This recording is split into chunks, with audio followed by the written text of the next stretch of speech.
Assalamualaikum warahmatullahi wabarakatuh.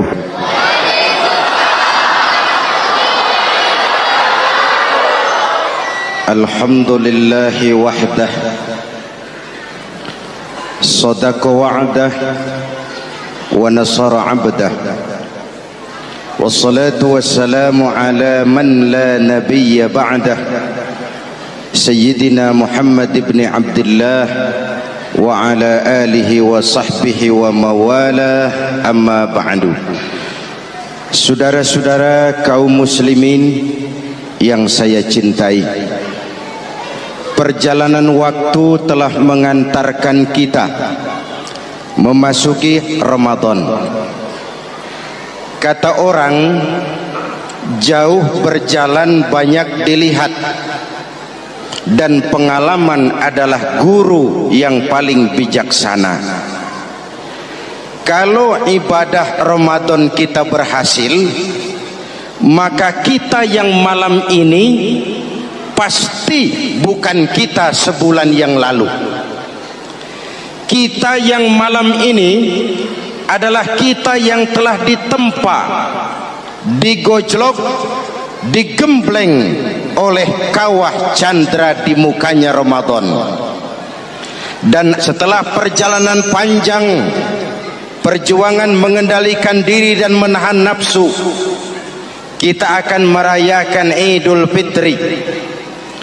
Apa yang harus kita laksanakan?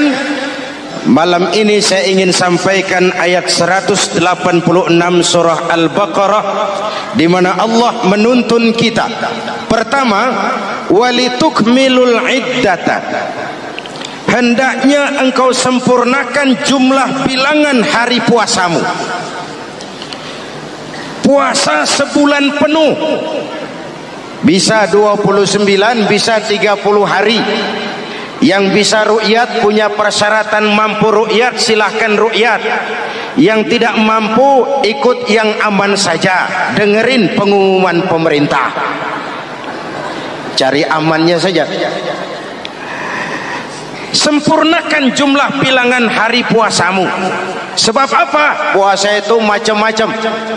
Ada yang puasa model beduk, depan rapat, belakangnya kosong, cuman pembukaan. Ada juga yang pembukaan, pertengahan, dan penutupan. Ada juga yang penutupan saja, mau dapat Lailatul Qadar.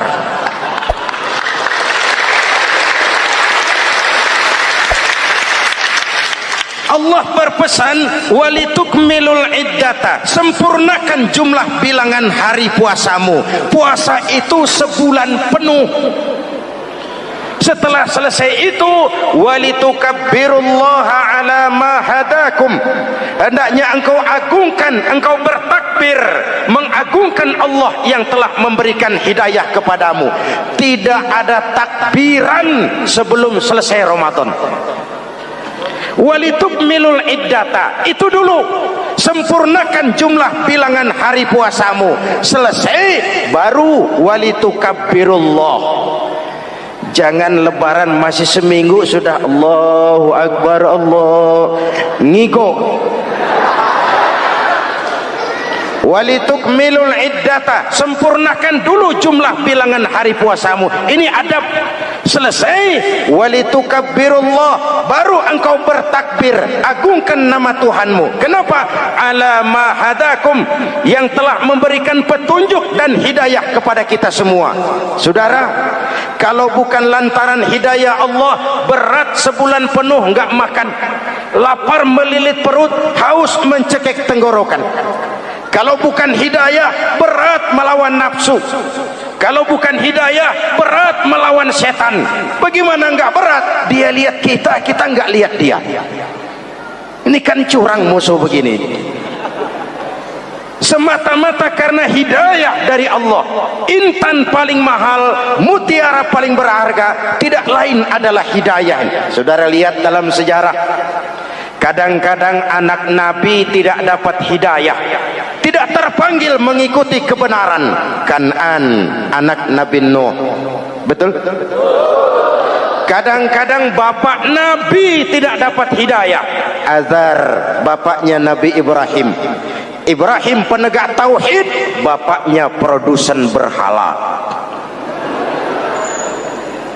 Kadang-kadang istri Nabi tidak mendapat hidayah, kafir, istrinya Nabi Lut.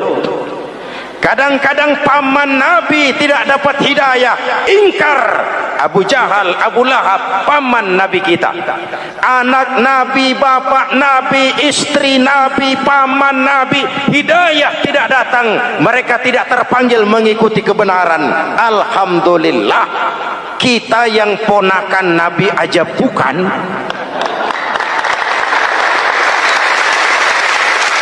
Kita diberikan hidayah. Dengan bekal hidayah itulah kita masuki nuansa Ramadan.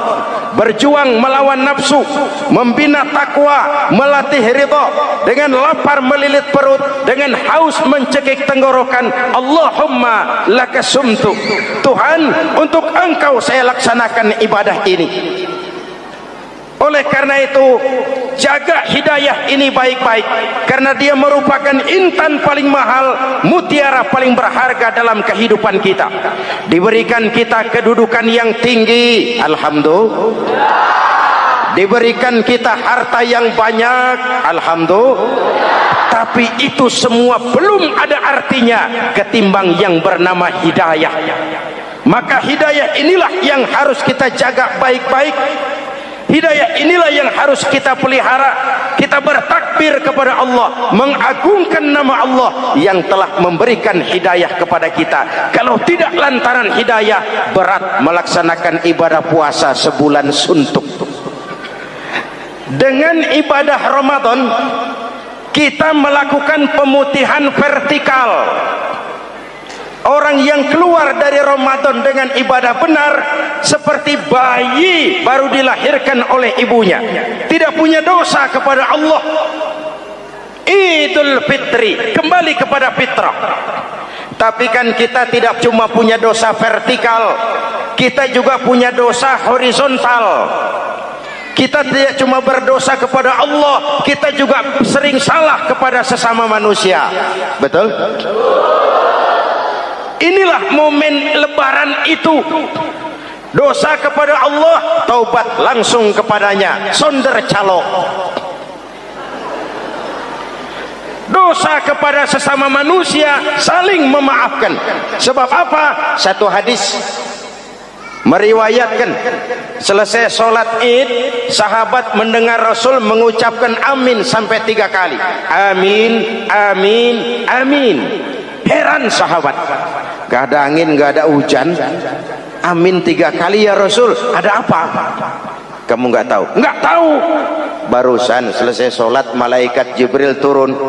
Lalu, Muhammad, saya mau berdoa kepada Allah, mau kamu aminkan? Silakan Jibril, berdoalah, saya akan mengaminkan. Jibril berdoa, Rasulullah amin. Doanya 3 macam permohonan, Nabi 3 kali mengucapkan amin. Kalau malaikat Jibril yang doa, Nabi yang mengaminkan. Kalau bahasa Inggris, ilokan. Ilokan nih doa meleset. Apa iya? Ma iya? Apa doanya? Pertama, ya Allah, hari ini 1 Syawal, doa malaikat Jibril, saya mohon kepadamu, jangan engkau terima puasa dan ibadahnya anak yang durhaka kepada ibu bapaknya. Rasulullah mengucapkan amin. Jelas? Belum tentu memang setiap kita orang tua, tapi pasti setiap kita anak. Jikalau anak punya ibu dan bapak, seorang anak yang puasa Ramadan, tarawih malam hari, bayar zakat, tadarus Al-Quran, jikalau sudah durhaka kepada kedua orang tuanya, didoakan oleh malaikat Jibril, diaminkan oleh Nabi, supaya puasa dan ibadahnya tidak diterima. Na'udzu. maka selesai sholat Idul Fitri, tugas yang paling utama minta ridho ibu dan bapak. Satu. Yang kedua, ya Allah, hari ini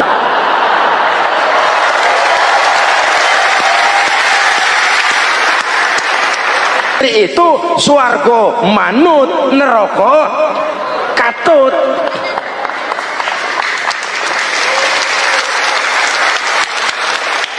Yang ketiga, ya Allah, hari ini 1 Syawal, saya mohon kepadamu, jangan engkau terima puasa dan ibadahnya muslim yang tidak mau memaafkan sesama saudaranya muslim.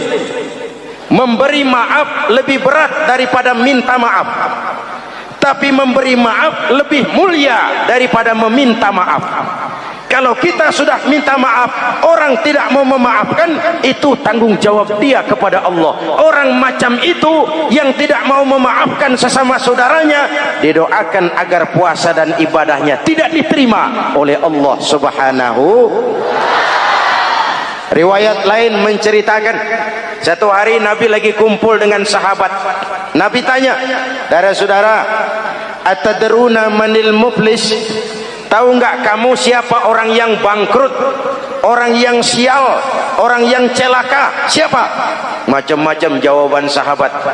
Ada yang bilang, al-muflisu fina man la dirham lahu wala mata'. Menurut pendapat kami, orang yang sial, yang bangkrut, yang kagak punya duit. Apalagi mau lebaran kayak begini. Bangkrut bener, Bang. Kadang-kadang yang habis belanja pulang bukan langsung ke rumahnya, ngeneng-ngeneng di depan tetangganya, manas-manasin orang. Hadirin yang saya hormati, semua diukur dengan kacamata materi. Apa jawab Nabi? Bukan. Orang bangkrut bukan yang nggak punya duit. Orang bangkrut itu orang yang nanti di hari kiamat datang menghadap Allah dengan membawa pahala sholat, pahala zakat, pahala puasa, karena di dunia rajin ibadah. Cuman sayang, di sisi lain dia datang bawa dosa karena pernah nyaci maki orang, pernah fitnah orang, pernah makan harta orang dengan cara yang zolim, pernah mengalirkan darah orang dengan cara yang tidak benar. Enak dia setor, Tuhan lapor, ini pahala sholat saya, ini pahala puasa saya, ini pahala zakat saya mau ke surga. Datang orang, ntar dulu Tuhan, sabar. Ini orang memang di dunia rajin puasa, tapi saya pernah dicaci maki, lidahnya kotor, omongannya tajam, hancur hati saya oleh ucapannya. Panggil sini, Mas. Benar ini orang pernah kamu caci maki, kamu lontarkan kata-kata pedih dan kotor, kasar? Iya. Siniin pahala sholatmu, kasihin orang yang kau caci maki. Kasihin. Selesai. Berangkat lagi, datang lagi orang. Sebentar Tuhan. Dia memang di dunia bayar zakat, tapi dia pernah makan harta orang dengan cara yang zalim, makan harta yatim. Jadi pengurus yatimnya lapar, pengurusnya yang pada kenyang.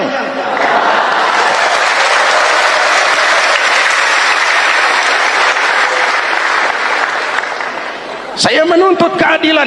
Benar. Siniin pahala zakatmu, kasih orang yang kau makan hartanya.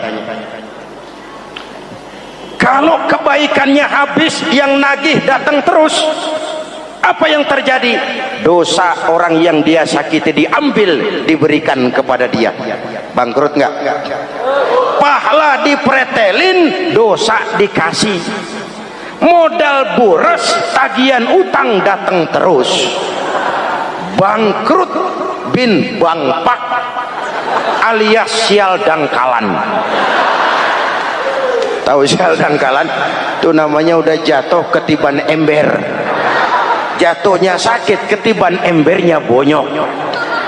Kita tidak ingin jadi manusia yang rugi dan bangkrut. Karena itu, jikalau ibadah Ramadan memperbaiki hubungan kita kepada Allah, maka Idul Fitri dengan silaturahmi lebarannya memperbaiki hubungan antar sesama manusia agar kita jangan termasuk golongan orang-orang yang bangkrut, karena cuma baik hubungannya kepada Allah tapi tidak baik hubungannya dengan sesama manusia. Ada orang yang pernah difitnah, ada orang yang pernah dicaci maki, ada orang yang pernah dijelek-jelekin, ada orang yang hartanya dia makan dengan cara yang zalim, ada orang yang dia alirkan darahnya dia bunuh tanpa alasan yang benar. Itu semua akan jadi bebannya di akhirat nanti. Kalau dia menyangkut hakul adami, hak-hak manusia, maka kita harus minta maaf kepada yang bersangkutan. Rasul mengajarkan, ma min muslimaini yaltaqiyani fayatasafahani illa ghafarallahu dzunubahuma. Apabila dua orang Islam bertemu lalu bersalam-salaman, Allah hapuskan dosa yang terjadi di antara kedua orang itu. Jadi baik hubungan kita kepada Allah, jalur hablum minallah, dan baik juga hubungan kita dengan sesama manusia, hablum minan nas. Keduanya ternyata saling berkaitan. Saudara hadirin yang saya cintai, dengan begitu kita berusaha memperbaiki hablum minallah dan sisi lain hablum minan nas, agar kita tidak menjadi orang yang bangkrut di akhirat nanti. Bapak Ibu, saudara-saudara kaum muslimin yang berbahagia, memanfaatkan momentum Idul Fitri dalam kondisi negara kita sekarang ini. Indonesia kita ini kan masih sakit, betul? Multi krisis. Mula-mula kita ini kena krisis moneter, rupiah anjlok, dolar naik ke langit, sampai pernah April 97 dolar mencapai 17 ribuan dari 2.500. Apa enggak kolab? Itu pasti bukan mainan rakyat kecil. Mereka yang dapat kredit BLBI rame-rame borong dolar.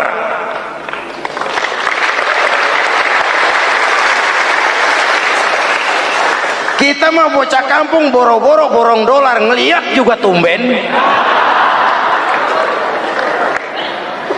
Akibat krisis moneter muncul yang lebih makro, krisis ekonomi.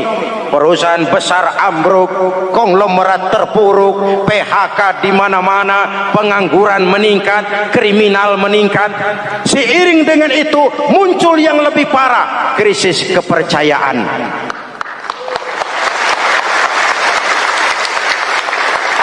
Benih-benih perpecahan bertebaran di mana-mana. Dampaknya masih sangat terasa sampai sekarang ini. Kita lihat sekarang ini, Aceh belum selesai, Papua minta merdeka, Timur cerai. Dalam kondisi seperti inilah momentum Idul Fitri harus jadi lem perekat yang menjaga keutuhan kita. Sampai Rasulullah berpesan, ini 3 pesan utama beliau yang saya sampaikan malam ini. Pertama, silman qata'ak, bersilaturahmilah kau kepada orang yang marah denganmu. Kalau orang baik kita baik lagi, pantas, memang mestinya begitu. Tapi bersilaturahmilah kepada orang yang marah denganmu. Kita harapkan lebaran nih yang silaturahmi jangan cuman kita rakyat di kampung, tapi yang ngaku atau diakui sebagai pemimpin, para elit politik di atas saling bersilaturahmi.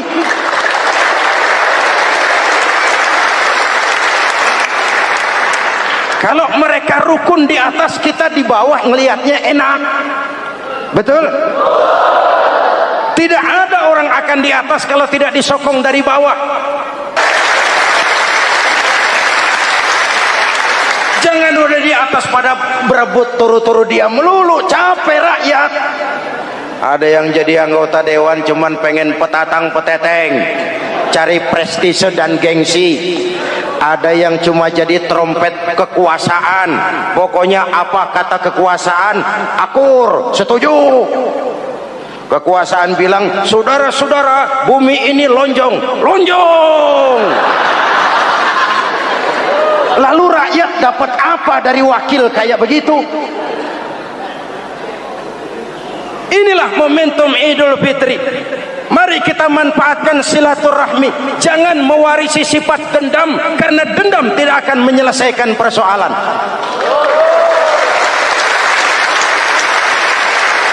Ini ada warisan sejarah yang enggak sehat. Di zaman Bung Karno, sampai Bung Karno jadi presiden seumur hidup, Bung Karno dikenal sebagai tokoh revolusioner. Enggak sepaham sama Bung Karno, cepat-cepat dianggap ini kontra revolusi. PKI berontak, Bung Karno jatuh, muncul orde baru. Bung Karno disebut orde lama. Yang enggak cocok sama orde baru, wah itu orang orde lama. Lalu reformasi, orde baru lengser, jadi lagi alat yang nggak cocok sama golongannya. Oh, itu orang orde baru. Kapan selesai urusan? Kalau kita terjebak dengan budaya dendam, naik ini babat itu, naik itu sikat ini, kapan mau selesai? Rasulullah lahir di Mekah, perjuangannya dihambat, dicaci maki, dilontari kotoran onta, sahabatnya dibantai, diancam mau dibunuh, hijrah ke Madinah. Setelah di Madinah jadi besar, tentaranya kuat, pengikutnya banyak, pasukannya hebat. Satu saat beliau masuk kembali ke kota Mekah dengan kekuatan full, tentara yang gagah, Quraisy pucar kacir. Ini nih Muhammad yang dulu kita caci maki, yang dulu kita ancam mau kita bunuh, yang kita usir, sekarang dia masuk dengan tentaranya yang hebat. Kalau dia menuntut balas, habis kita sekarang ini. Apa jawab Nabi? Beliau turun dari punggung onta, lalu pidato dengan tawadu. Saudara-saudara, al-yauma yaumul marhamah. Ini hari yang penuh kasih sayang. Walaupun dulu kau usir aku dari sini, kau sambiti aku, kau bantai pengikutku, aku datang bukan membalas dendam.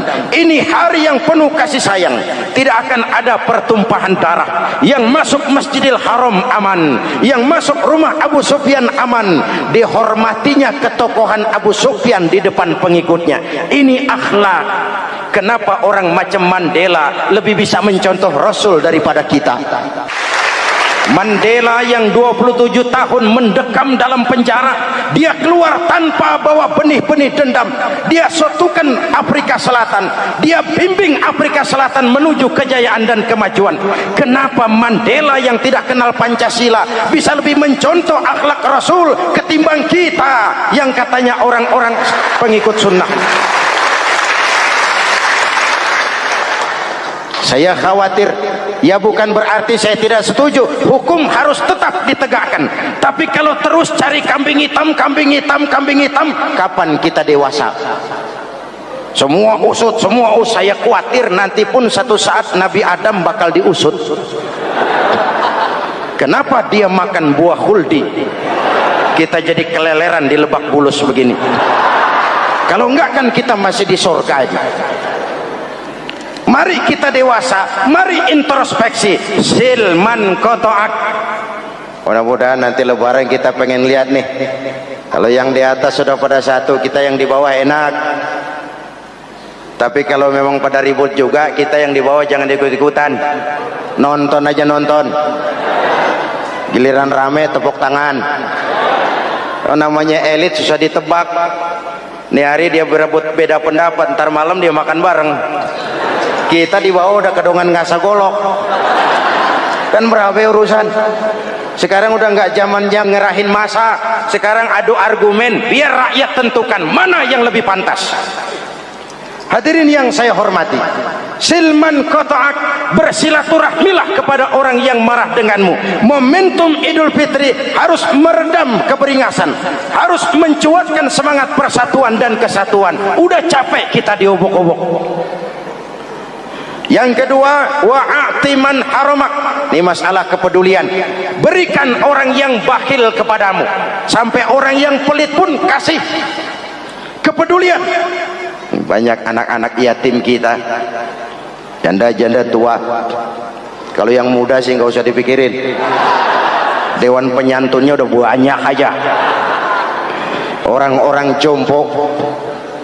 Mungkin baju kita sudah kurang berharga di lemari kita, tapi sangat berharga ketika kita berikan kepada orang lain. Berbagi rasa. Jangan ada yang lapar di samping yang senyum.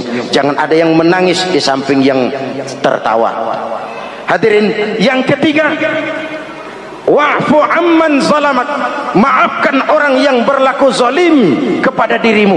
Maafkan orang yang berlaku zalim. Jangan mewarisi sifat dendam, karena Ramadan sudah melatih kita. Tidak akan menyelesaikan persoalan. Dengan semangat ini, maka persatuan, kesatuan, kerukunan dan kekompakan akan lebih mudah kita wujudkan. Kita ingin Indonesia esok lebih baik daripada sekarang ini. Amin. Dan tentu saja kita berharap banyak dari para pemimpin-pemimpin kita. Semoga lebih bersikap sebagai negarawan, bukan hanya sebagai politisi. Karena jujur saya ingin berkata, reformasi memang telah melahirkan politisi, tapi belum banyak melahirkan negarawan. Negarawan adalah orang yang ngayomi seluruh rakyat. Sekarang rakyat cuma di atas namakan, biar banyak banget. Kalau tidak mendukung dia, dianggap bukan rakyat. Biar dikit banget kalau pendukungnya, itulah rakyat sejati. Ini pemimpin model apa kayak begini?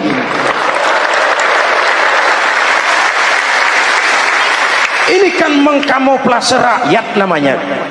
Oleh karena itu, mari sama-sama kita baca Fatihah.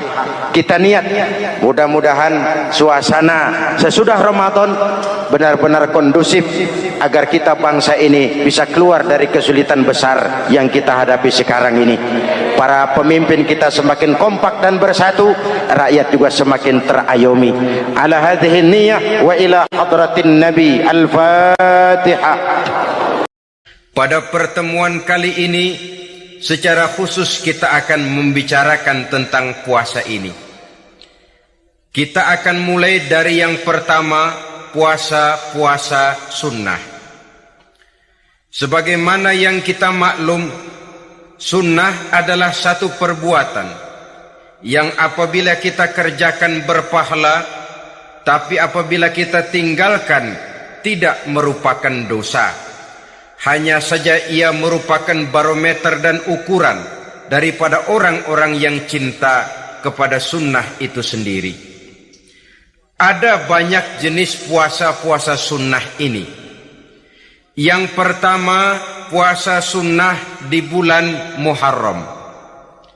Rasulullah sallallahu alaihi wasallam bersabda, "Afdhalus siyami ba'da Ramadan Syahrullahil Muharram wa afdalus salati ba'dal faridah salatul lail." Diriwayatkan oleh Muslim dari Abi Hurairah. Puasa yang paling utama sesudah puasa Ramadan tidak lain adalah puasa di bulan Muharram, dan solat yang paling afdal sesudah solat yang wajib adalah solat pada sepertiga malam yang akhir. Puasa di bulan Muharram merupakan puasa sunnah dan mempunyai nilai yang sangat besar dalam pandangan Allah Subhanahu wa ta'ala. Buat mereka yang mampu melaksanakan puasa sunnah di bulan Muharram ini, boleh melaksanakannya selama 10 hari. Hari yang pertama, boleh juga 3 hari saja, atau setidak-tidaknya 1 hari daripada bulan Muharram. Yang kedua, puasa 10 hari daripada bulan Zulhijjah. Karena bulan Zulhijjah ini memang termasuk bulan yang dimuliakan oleh Allah Subhanahu wa ta'ala. Pertama, di sana ada hari Tarwiyah, ada hari Arafah, ada hari Kurban, ada Talbiyah, ada pelaksanaan haji dengan segala manasiknya. Maka puasa sunnah di bulan Zulhijjah merupakan amalan yang sangat utama dan besar pahalanya dalam pandangan Allah Azza wa Jalla. Sebagian ulama menjelaskan, man shoma hazihil ayyam akramahullahu bi asyri asya'in. siapa orang yang melaksanakan ibadah puasa sunnah pada hari-hari 10 di bulan Zulhijjah ini, Allah Subhanahu wa ta'ala akan memuliakannya dengan 10 macam perkara. Saudara, ini keuntungannya. Yang pertama, orang yang puasa di hari-hari 10 bulan Zulhijjah diberikan al-barakah fi umrihi, diberikan keberkahan pada umurnya. Setiap kita ingin memperoleh umur yang berkah. Umur yang berkah itu yang bagaimana? Apa yang jumlahnya panjang? Mungkin. Tetapi yang jelas umur yang berkah ini adalah umur yang bisa dipertanggungjawabkan di hadapan Allah Subhanahu wa ta'ala. Artinya umur yang diisi penuh dengan kebajikan, umur yang diisi dengan segala macam kegiatan ibadah, dan umur yang dengan demikian sungguh pun kita sudah mati, jasad terkubur dalam tanah, nama kita akan tetap hidup, dikenal orang oleh karena kebajikan yang kita kerjakan. Saya kira akan lebih merupakan azab ketimbang nikmat kalau orang diberikan umur panjang tapi hanya untuk menumpuk-numpuk dosa saja. Kan lebih baik mana? Umur pendek banyak pahala, umur panjang banyak dosa. Lebih baik mana? Saya yakin yang paling baik tentu umur panjang banyak pahala. Paling sial umur pendek dosa melulu.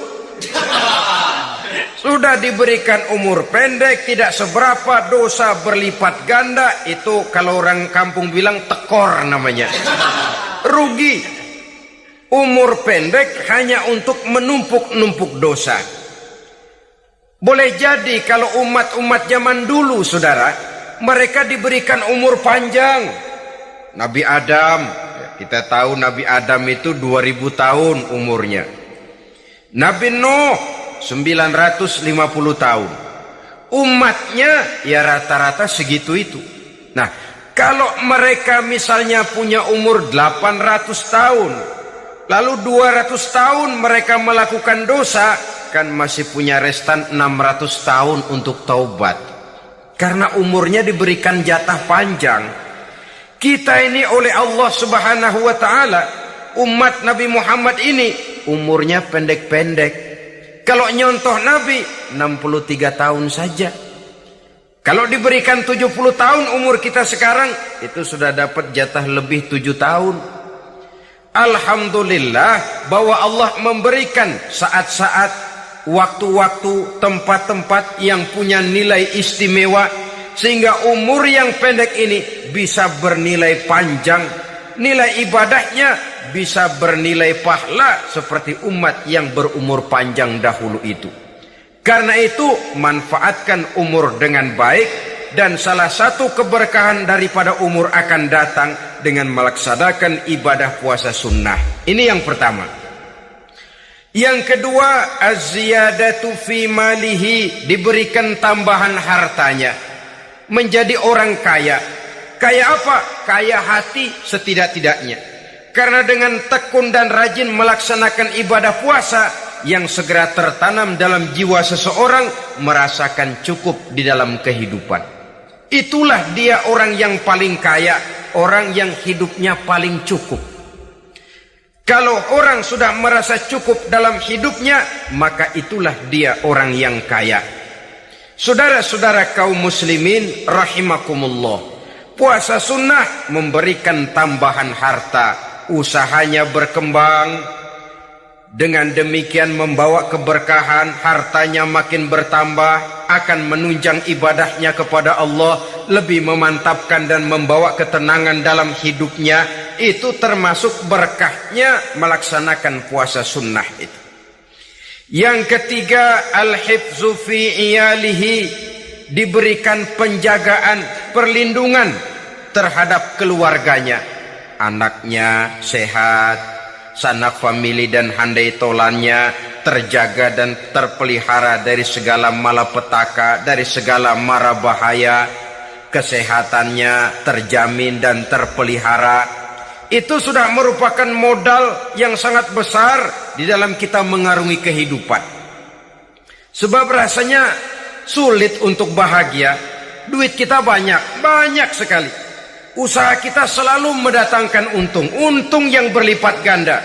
Tapi sebentar-sebentar anak kita sakit, yang ampek, yang korengan, yang kena musibah, ndak tak karu-karuan sakit, berobat sampai jutaan rupiah. Itu kan sudah tidak membawa kebahagiaan. Uang masuk yang begitu banyak jumlahnya, habis akhirnya untuk berobat saja. Sebenarnya hitung-hitung ya seri-seri juga. Usaha berhasil, duit banyak, habis untuk berobat. Lah sama juga saudara-saudara. Jadi dengan demikian, biar duit kita banyak, asal keluarga pada sehat saja, udah enak bener itu. Duit banyak, ekonomi cukup, keluarga sehat, nikmat rasanya menjalani kehidupan ini. Yang kiamat sudah duit kagak barang seperak, keluarga ampek semua. Kiamat sudah. Saudara hadirin yang saya hormati, jadi yang ketiga, Allah memberikan pemeliharaan terhadap keluarganya. Satu kali orang dipelihara Allah, tidak satu kekuatan pun yang bisa mencelakakan. Satu kali orang disengsarakan Allah, tidak satu tenaga pun yang mampu menyelamatkannya. Itulah sebabnya perlindungan Allah, pemeliharaan Allah terhadap diri dan keluarga sangat kita perlukan di dalam kehidupan ini. Dengan melaksanakan ibadah puasa, kita mendekatkan diri kepada Allah. Dengan dekat kepada Allah, maka Allah pun dekat kepada kita. Sehingga dalam hadis qudsi dikatakan, ta'arraf ilallahi firraha ya'rifka fisyiddah. Ingatlah kepada Allah di waktu kamu senang, agar Allah ingat kepada kamu di waktu kamu susah. Yang kita laksanakan kadang-kadang sebaliknya. Waktu susah kita ingat Allah, waktu senang kita lupa Allah. Akhirnya nanti pada waktu kita melarat, kebelangsak, susah dan sebagainya, pertolongan tidak akan datang kepada kita. Benar, ta'arraf ilallah firraha ya'rifka fisyiddah. Ingatlah kepada Allah di waktu kamu susah, ingatlah kepada Allah di waktu kamu senang, agar Allah ingat kepadamu di waktu kamu mendapat kesusahan. Umumnya watak manusia memang kalau sudah dapat susah, ingat kepada Allah. Waktu duduk, waktu berbaring, sambil tidur, dalam segala keadaan Allah disebutnya, Allah dimintakan pertolongannya. Tapi dikala dia berada pada posisi di atas angin, merasa senang, bahagia, Allah terlupakan. Saudara-saudara kaum muslimin, itu yang ketiga. Yang keempat, at-takfiru li sayyiatihi. Orang yang melaksanakan puasa sunnah itu diampuni segala dosa dan kesalahan yang telah dilakukannya. Dan yang kelima, at-tad'ifu li hasanatihi. Diberikan balasan yang berlipat ganda dari segala kebaikan yang dikerjakannya. 1 bisa berbalas 7, 7 bisa berbalas 10, 10 masih berbalas 100, masih ditambah dengan wallahu yudha'ifu liman yasha. Allah melipat gandakan pahala orang-orang yang dikehendakinya. Maka carilah satu kebaikan yang apabila kita kerjakan, dosa akan dihapus dan nilai pahalanya menjadi berlipat ganda. 1 kali kita bekerja, 2-3 pulau bisa kita raih dan kita jangkau. Yang keenam, orang yang melaksanakan puasa sunnah di bulan Zulhijjah, at-tashil li sakarati mautihi. Diberikan kemudahan pada saat menghadapi sakaratul maut. Maut a mysterious problem. Dia adalah pintu yang setiap orang pasti akan memasukinya. Bahwa mati adalah mati, itu semua kita tahu. Tapi hakikat orang pada saat menghadapi mati itu kan berbeda-beda. Ada yang matinya itu gampang sekali. persis orang tidur saja. Tidak nampak gelisah, tidak bikin susah yang hidup, tidak gelimpangan di tempat tidur. Persis seperti orang mau tidur saja. Ada yang sulit sekali menghadapi sakaratul maut, gelimpangan di tempat tidur, bikin bingung orang yang nunggu. Kadang-kadang seperti kerbau digorok lehernya. Saudara-saudara, sulit menghadapi sakaratul maut. Oleh karena itu Rasulullah sallallahu alaihi wasallam sering beliau itu kalau berdoa membaca Allahumma hawwin alayya fi sakaratil maut. Ya Allah, mudahkan saya di dalam menghadapi sakaratul maut. Rasulullah saja, saudara, orang yang ibadahnya paling banyak, orang yang hatinya paling bersih, orang yang akhlaknya paling luhur, masih berdoa semacam ini. Mohon dimudahkan oleh Allah agar mudah menghadapi sakaratul maut. Apalagi kita, terus terang kita ini paling-paling kelas muhtalid, bangsa ama pahala mau ama dosa doyan. Lebih perlu lagi menghadapi sakaratul maut, sehingga apabila malaikat maut datang menjemput nyawa kita, dimudahkan, jangan dibikin sulit, supaya mudah. Jadilah orang baik-baik. Biasanya kalau bajingan yang mati, malaikat maut juga kali main-mainin dulu tuh orang, kutak-katik, ditakut-takutin dan segala macam. Saudara hadirin yang saya hormati, maka menghadapi sakaratul maut ini merupakan kunci. Apakah seseorang bisa husnul khatimah atau bisa su'ul khatimah?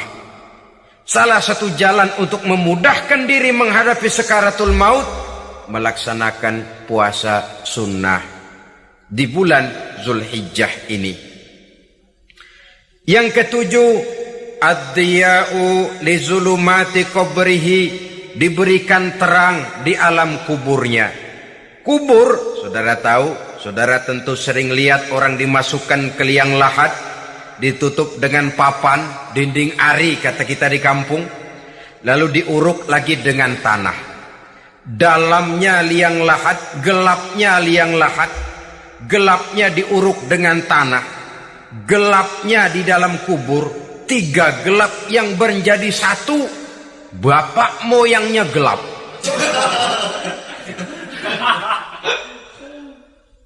Puasa sunnah ini merupakan terang di alam kubur kita nanti.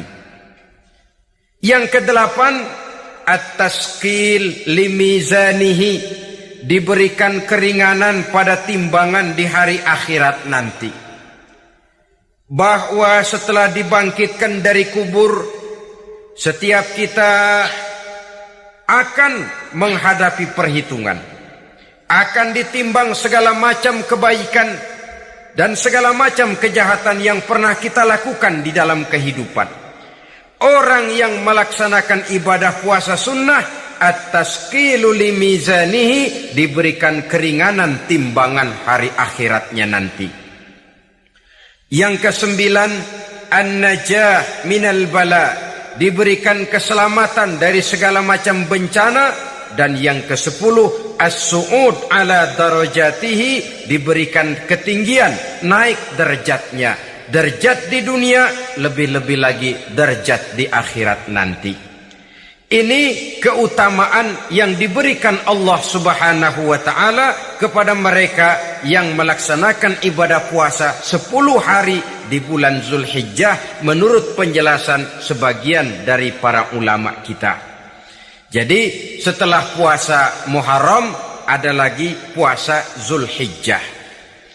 Kemudian puasa sunnah yang ketiga, puasa sunnah pada hari Senin dan hari Kamis. Apa sumber hukumnya? Diriwayatkan oleh Imam Muslim dari Abi Qatadah. Rasulullah sallallahu alaihi wasallam ditanya tentang puasa pada hari Senin. Kenapa Rasul melakukan itu? Beliau menjawab, zalika yaumu wulidtu fihi wa yaumu bu'istu au unzila alayya fihi. Hari Senin itu adalah hari di mana aku dilahirkan dan hari di mana aku dibangkitkan. Wahyu pertama turun kepadaku pun pada hari itu. Maka sunnah melaksanakan puasa pada hari itu.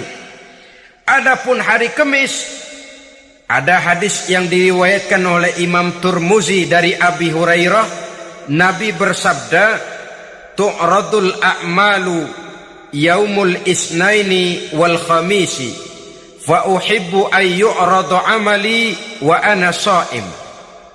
Diangkat, disetor amal setiap manusia pada hari Senin dan pada hari Kamis. Maka aku ingin, kata Nabi, agar pada saat amalku disetor itu aku sedang puasa.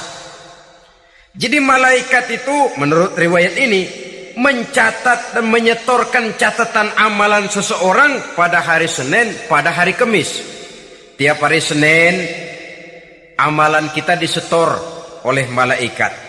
Catatan terakhir tentu yang sedang kita kerjakan, sehingga yang masuk daftar, saya tinggalkan orang ini, dia sedang puasa, karena naik catatan amalnya pada hari Senin. Kamis diangkat lagi, catatan paling akhir, saya tinggalkan orang ini, dia sedang puasa. Itu makna fa uhibbu ayyurada amali wa ana shaim. Aku senang kalau pada saat amalku disetor, catatan paling akhir aku lagi puasa. Satu keistimewaan. Alangkah celaka tiap amalan disetor kita sedang berbuat jahat. Senin, Kemis, teler, mabok, judi. Tiap amalan disetor catatan akhirnya, saya tinggalkan si fulan lagi teler. Laporan Senin. Kemis laporan lagi, saya tinggalkan si fulan lagi mirip kartu. Saudara hadirin yang saya muliakan, alangkah jeleknya catatan kita. Oleh karena itu sunnah puasa pada hari Senin dan hari Kamis. Ini amalan sunnah, saudara-saudara. Dan oleh karena ini amalan sunnah, sebagian ulama memberikan penjelasan, walaupun lupa niat, kalau sudah malam itu lupa niat, boleh niatnya sudah siang puasa sunnah ini, dengan catatan dari pagi belum makan apa-apa. Malam saudara lupa, tahu-tahu ingat ini hari Senin, ini hari Senin, dah jam 10, niatlah jam 10 itu, sah puasanya asal dari pagi belum makan apa-apa. Tapi kalau sudah dapat 2 piring baru niat, jam 10 itu lain, ngojek namanya.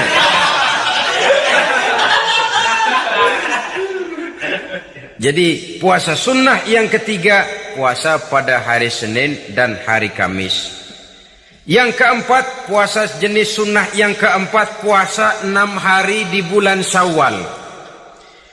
Diriwayatkan oleh Imam Muslim dari Abi Ayyub bahwa Nabi bersabda, man shoma ramadhana summa atba'ahu sittan min Syawal kana kasyamid dahri. Barang siapa yang berpuasa di bulan Ramadan, kemudian diikutinya dengan 6 hari di bulan Syawal, maka dia seolah-olah seperti orang yang berpuasa 1 abad lamanya. Allahu Akbar. Demikian besar keuntungannya. 6 hari di bulan Syawal sama dengan orang yang berpuasa 1 abad lamanya.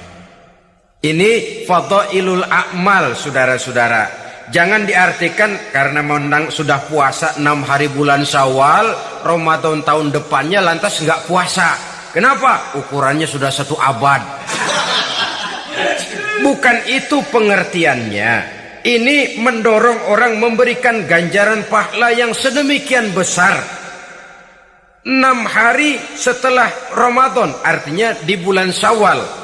Tidak pada hari pertama Syawal, karena haram hukumnya berpuasa pada hari fitri itu. 6 hari di bulan Syawal. Tinggal lihat yang mampunya saja. Boleh berurutan, boleh tidak berselang-seling, boleh. Asal saja jumlahnya 6 hari selama masih bulan Syawal itu. Hari ini 3 hari lagi, 4 hari lagi, diselang-seling. atau berurutan, itu juga lebih baik. Puasa sunnah 6 hari daripada bulan Syawal. Kemudian yang kelima, puasa sunnah 3 hari pada setiap bulan. 3 hari pada setiap bulan. Diriwayatkan oleh Imam Bukhari dan Muslim dari Abi Hurairah. Abi Hurairah bercerita, "Ausani khalili sallallahu alaihi wasallam bisalasin." Kekasih saya Rasulullah berwasiat kepada saya, memesankan benar-benar kepada saya untuk melaksanakan 3 amalan yang terpuji. Pertama, siyamu salasati ayyamin min kulli syahrin.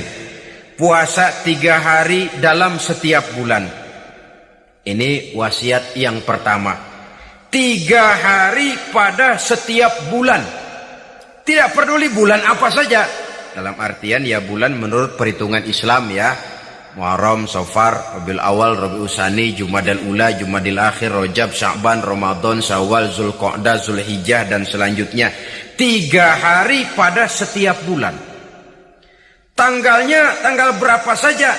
Lebih utama pada yang disebut Yaumul Bid, yaitu hari-hari di mana bulan menunjukkan purnama.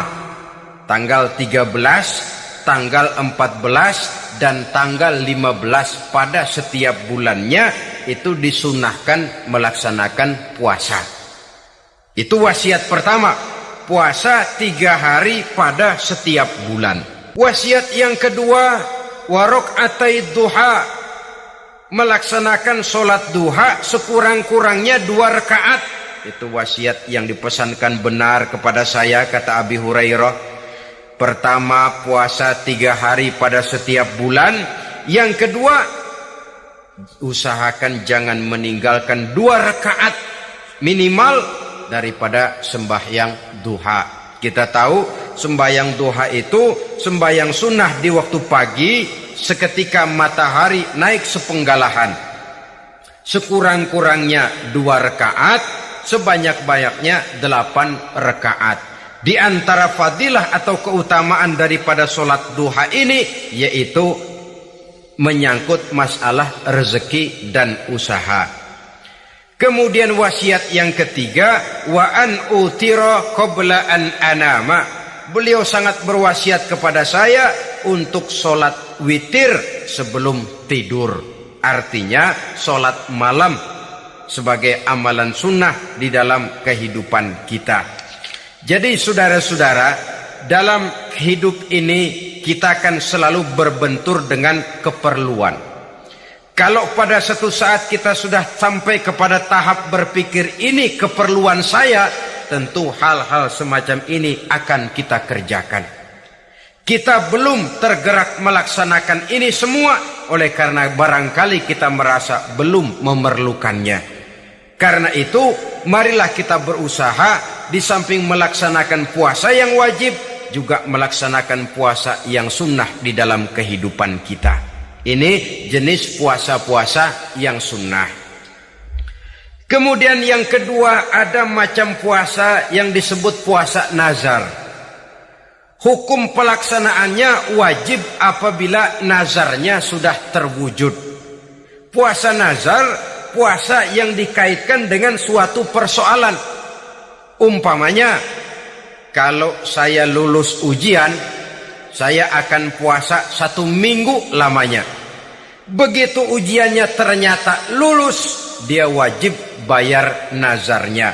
Puasa 7 hari, tidak lagi sunnah, tapi wajib karena dia nazarkan. Asal saja tidak sah nazar kepada yang makruh, apalagi kepada yang haram. Umpamanya nazar kalau tembus 6 nomor mau puasa 3 hari. Itu nazar semacam itu bukan saja tidak sah, tapi haram hukumnya. Tidak boleh nazar kepada yang makruh, apalagi kepada yang haram. Jadi apabila maksud yang sudah kita niatkan tercapai, wajiblah nazar itu dibayar, yaitu kalau nazarnya sunnah, melaksanakan ibadah puasa. Saudara-saudara kaum muslimin rahimakumullah. Jenis puasa yang ketiga kita kenal dengan puasa wajib. Dan ini kita laksanakan pada bulan suci Ramadan. Tentang teknis pelaksanaan ibadah puasa di bulan Ramadan sudah pernah saya bicarakan pada pertemuan tentang Ramadan dan Idul Fitri. Pada kesempatan ini saya hanya ingin mengajak bahwa di dalam melaksanakan ibadah puasa Ramadan ini, marilah kita mengadakan evaluasi. Kenapa demikian?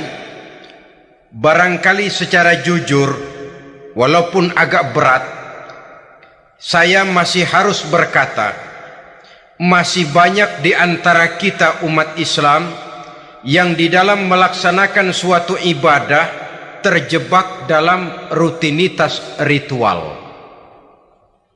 Apa itu rutinitas ritual? Itu bahasa susah. Berhubung saya tidak ingin bicara yang susah-susah, kita bicara yang mudah-mudah saja. Maksud saya, banyak di antara kita umat Islam yang di dalam melaksanakan suatu ibadah itu hanya dengan prinsip asal sekadar gugur kewajiban saja. Akibatnya, sampai sejauh mana ibadah itu berhasil membentuk kepribadian diri kita, kita jarang mengadakan evaluasi dan penilaian. Solat yang penting gugur kewajiban. Puasa yang penting sudah gugur kewajiban. Haji yang penting sudah gugur kewajiban. Maka jangan heran kalau itu yang jadi prinsip, ibadah lantas tidak punya dampak dalam membentuk kepribadian diri. Banyak orang yang rajin sholat tapi munkarnya jalan terus. Sampai kadang-kadang kita bingung, yang sembahyang dia, yang nyolong dia. Puasanya kelihatannya tekun, tapi tidak punya kepekaan sosial. Sama yatim piatu bersifat masa bodoh, sama fakir miskin malah gemes. Tidak lantas tumbuh kepekaan sosial, walaupun dia sudah ikut merasakan tidak enaknya lapar dan haus. Ada juga yang sudah haji 4-5 kali mondar-mandir Jakarta Mekah, tapi gaya hidupnya tetap seperti katak di kolong tempurung, picik, sempit pandangan, dangkal hati, tidak terbuka walaupun sudah melihat Islam dalam skala internasional.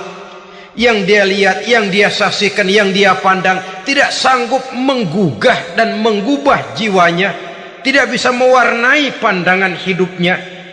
Inilah akibatnya kalau ibadah hanya dikerjakan dengan prinsip asal sekadar gugur kewajiban. Hasilnya yaitu tadi, hajinya cuma menang topi putih sama serban.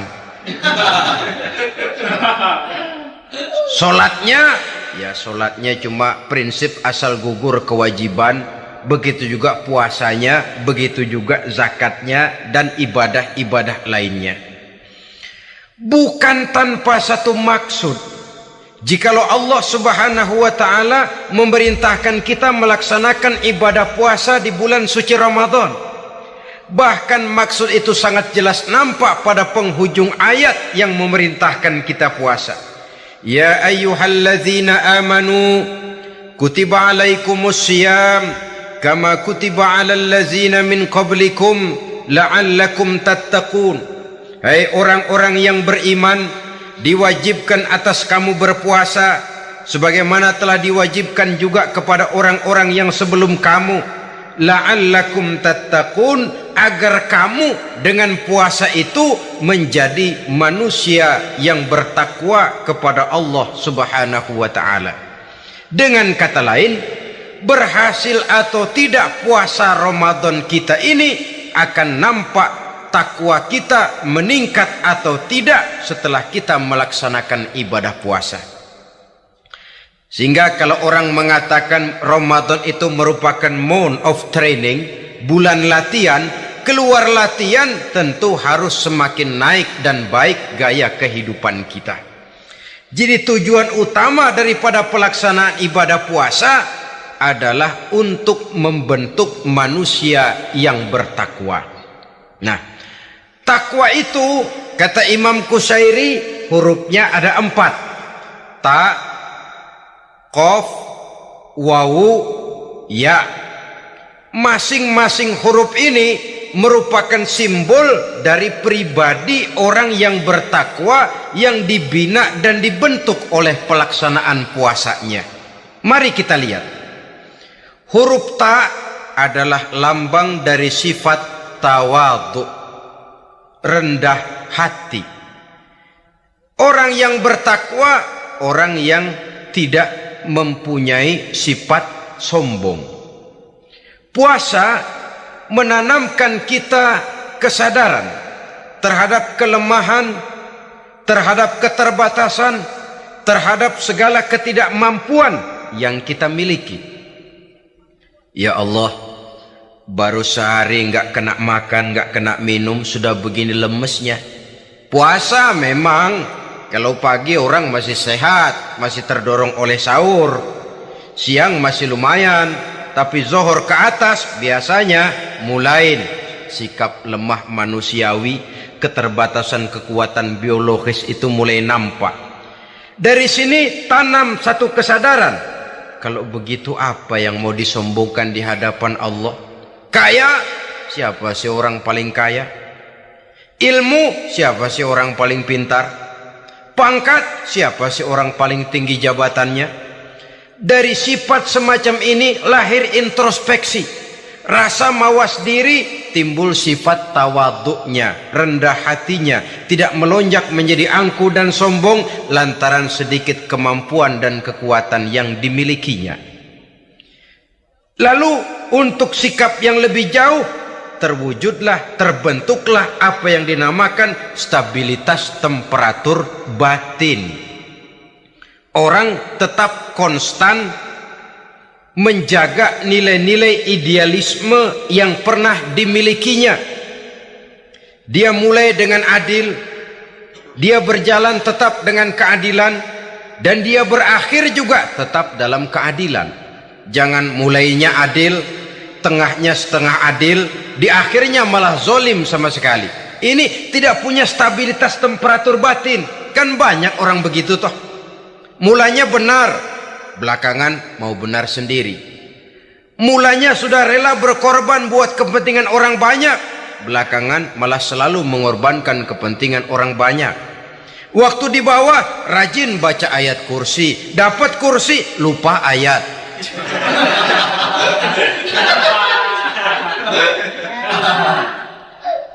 Ini cerminan dari orang yang tidak punya stabilitas temperatur batin, tertipu oleh perasaan seolah-olah situasi dan kondisi sudah serba memungkinkan, sudah serba menguntungkan.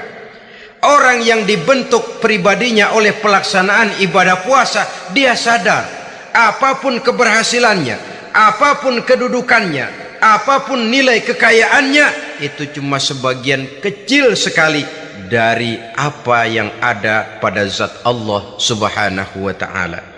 Dari sini timbul sikap rendah hati, tidak takabur, sesuai dengan namanya takabur dari kalimat takabbaro ya takabbaru, membesar-besarkan diri. Orang yang suka membesar-besarkan diri, orang yang tidak yakin bahwa dirinya orang besar, lalu dibesar-besarkan dirinya. Sebenarnya itu sudah satu sikap di mana dia tidak percaya kepada diri sendiri. Dirinya sebenarnya bukan apa-apa, cuma ingin dianggap besar, lalu dibesar-besarkan. Takabbur namanya. Puasa sekali lagi melatih kita menanamkan kesadaran akan kelemahan dan keterbatasan kita sebagai makhluk. Itu sikap tawadhu. Fir'aun, saudara tahu Fir'aun itu kan dulunya cuman raja. Lama-lama dia jadi raja, lupa diri dan lupa daratan, melonjak menjadi angkuh dan sombong, sampai kepada puncak kekurang ajarannya, memproklamirkan dirinya menjadi Tuhan. Hitler juga begitu.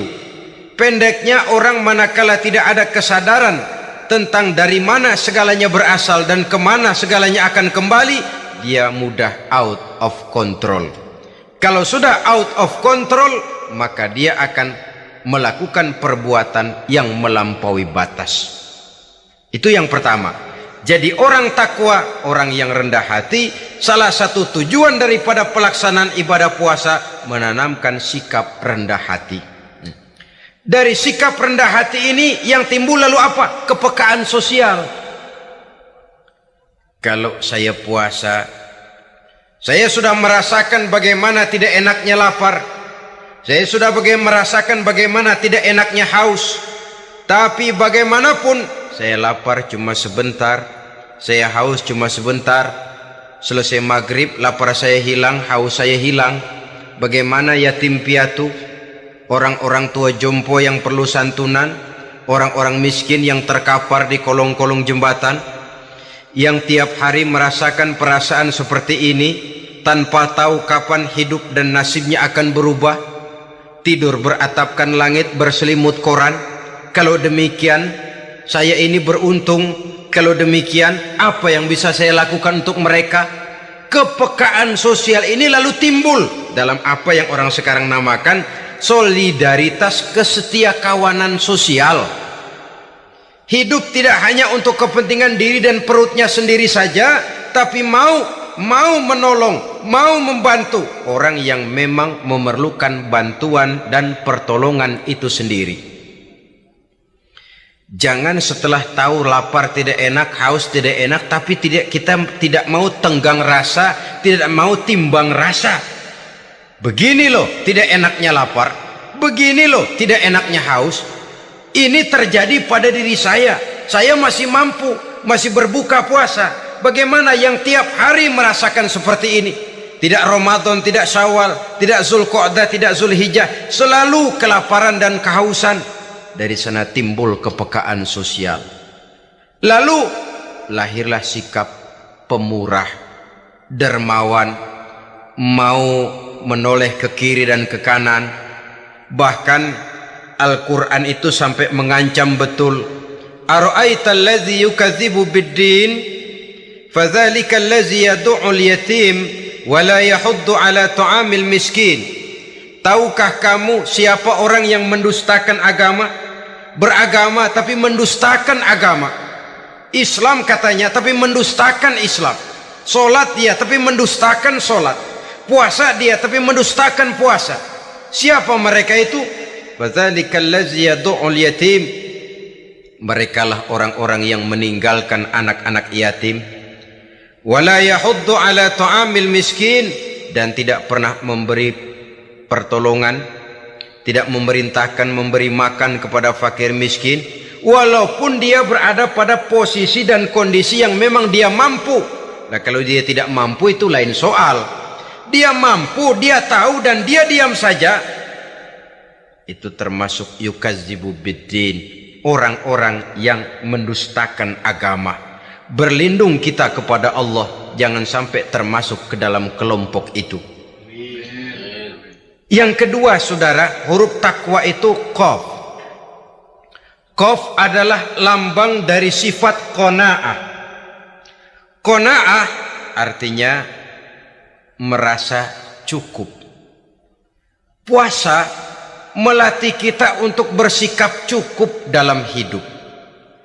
Kalau kita perturutkan menjelang saat berbuka, menunggu waktu berbuka, istilah orang di Jawa Barat ngabuburit katanya.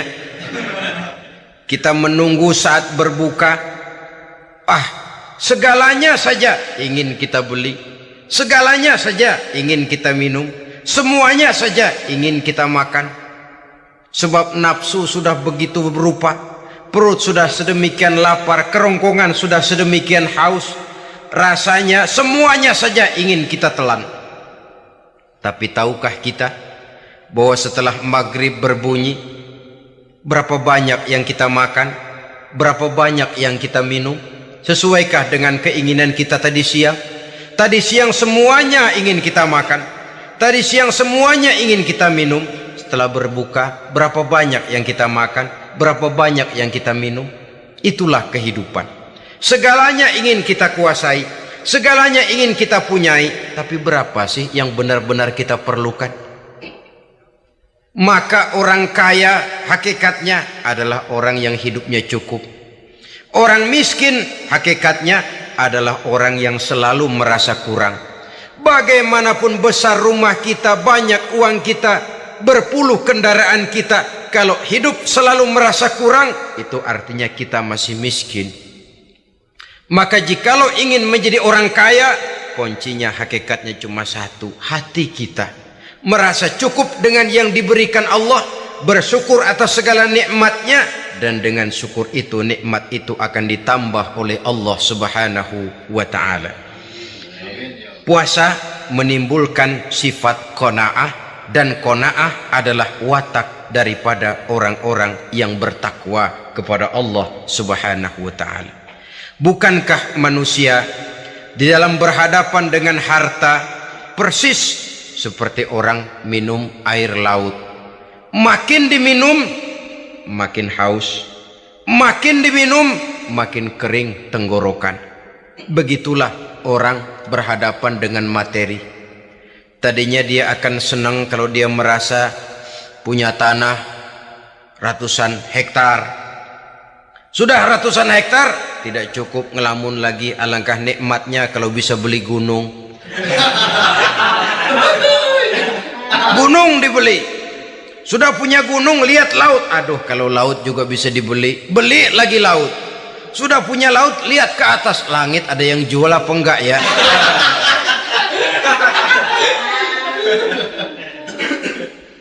Seperti orang berhadapan dengan air laut yang makin diminum makin membuat kita haus dan makin kering tenggorokan ini.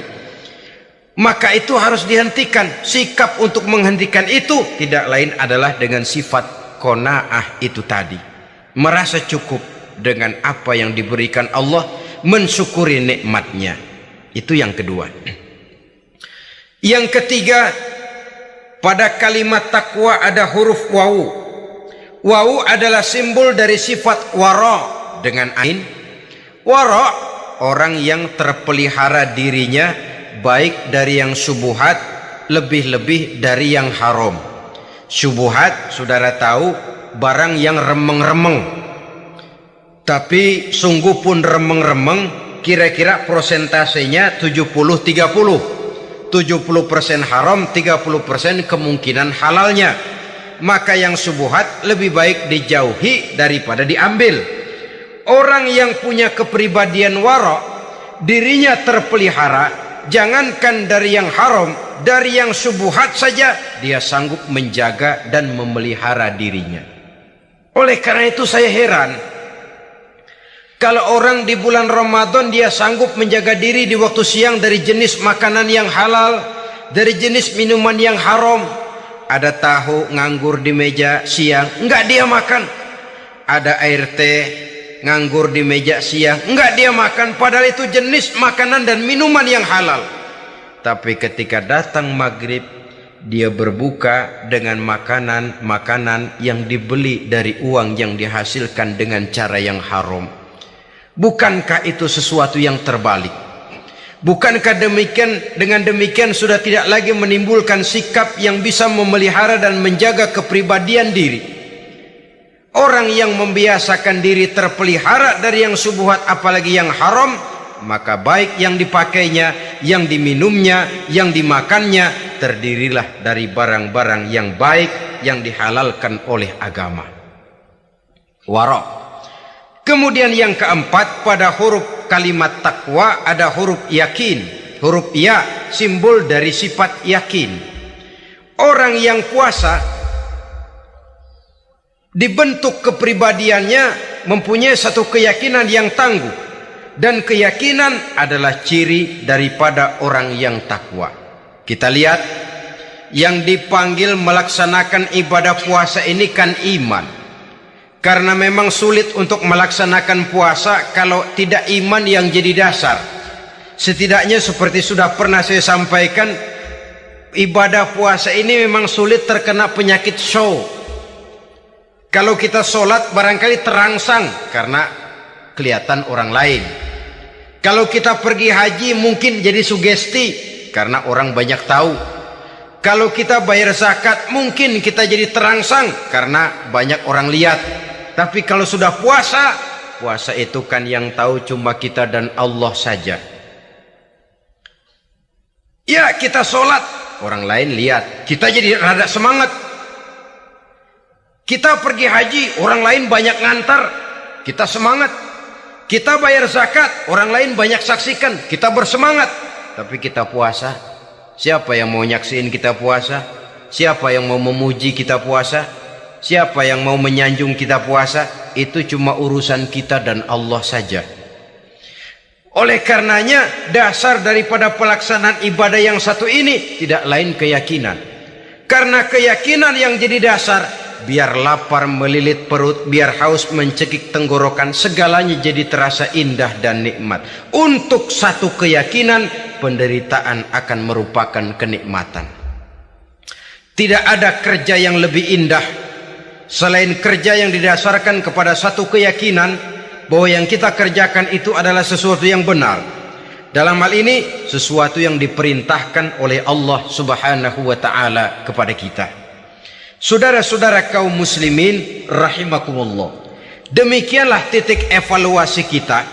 Jangan berpuasa hanya dengan prinsip asal sekadar menggugurkan kewajiban saja, yang akan berakibat Ramadan tahun ini berakhir begitu, Ramadan tahun depan berakhir begitu, dan dari tahun ke tahun kita hanya terjebak menjalani rutinitas ritualnya saja. Bahkan kadang-kadang yang nyata betul, Nabi menganjurkan tingkatkan ibadah pada 10 hari yang akhir di bulan Ramadan, tanggal 20 sampai akhir Ramadan. Yang kita praktekkan malah kegiatan ibadah kita justru menurun pada 20 Ramadan yang akhir. Coba lihat 20 Ramadan ke atas, itu pasukan tarawih paling kelas 60-70 tahun ke atas. Kemana yang lain sudah berpikir menghadapi lebaran, berpikir pulang mudik, berpikir macam-macam. Akibatnya konsentrasi ibadah lalu buyar. Dianjurkan Rasul, tingkatkan ibadah pada 10 hari yang terakhir. Kita malah makin ke akhir makin lancip.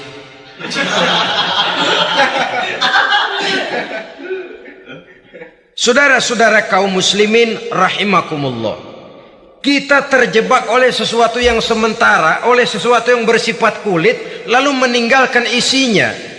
Padahal jikalau kita tidak mengisi Ramadan dengan kegiatan ibadah, berarti kita tidak keluar dari Ramadan dengan jiwa yang baru, yang sudah ditempa oleh pengalaman ibadah di bulan Ramadan.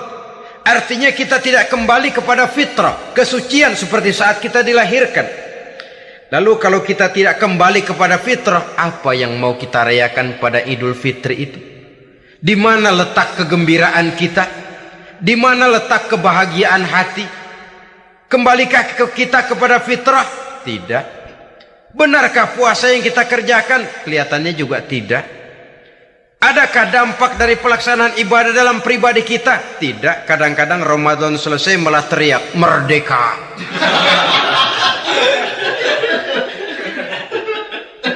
Kalau tadinya Ramadan dia merasa terhalang, mau keluar siang, mau makan siang, bulan puasa, mau minum siang, bulan puasa, mau gandengan, bulan puasa.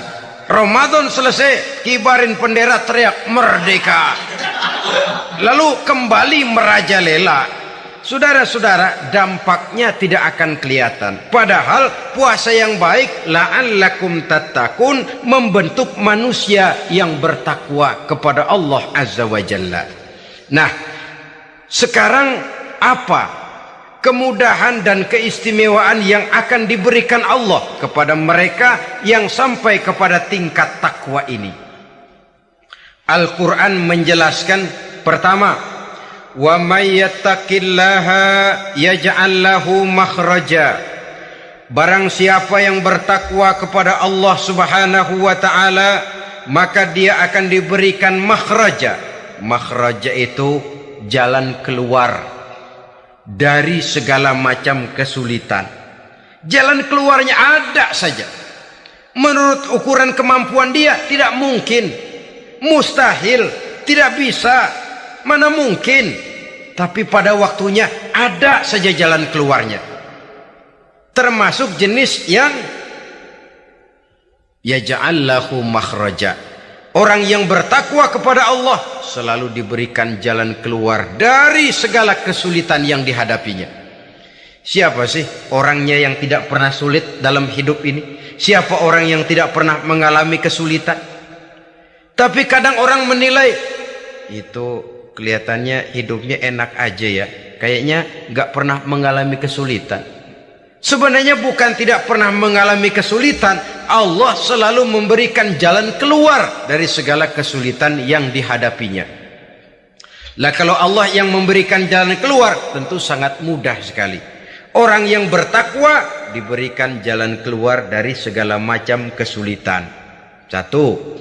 Yang kedua, wa yarzuqhu min haitsu la yahtasib. Dia akan diberikan rezeki oleh Allah dengan jalan yang tidak disangka-sangka. Rezekinya datang dengan cara yang tidak disangka-sangka. Gajinya mungkin kecil, tapi penghasilannya gede. Kan itu yang penting.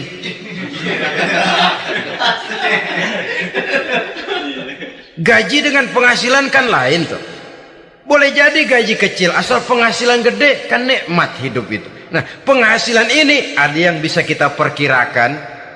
Bisa kita perkirakan, misalnya gaji itu tadi. Kalau saya kerja, gaji saya begini. Ada rezeki yang masuk jenis min haitsu la yahtasib. Tidak kita sangka-sangka, tidak kita duga-duga, tahu-tahu ada saja rezeki. Datang orang bawa persoalan yang mendatangkan hasil. Sebab rezeki, jodoh, maut memang seperti bayangan. Kita uber-uber dia lari, kita diem dia diem. Kan gemesin itu. Bayang-bayang itu begitu, kita kejar dia lari. Rezeki juga begitu. Kita diem dia diem. Setengah mati yang namanya rezeki kita cari, kita uber, ngobek sampai ratusan bohong kita kerjain.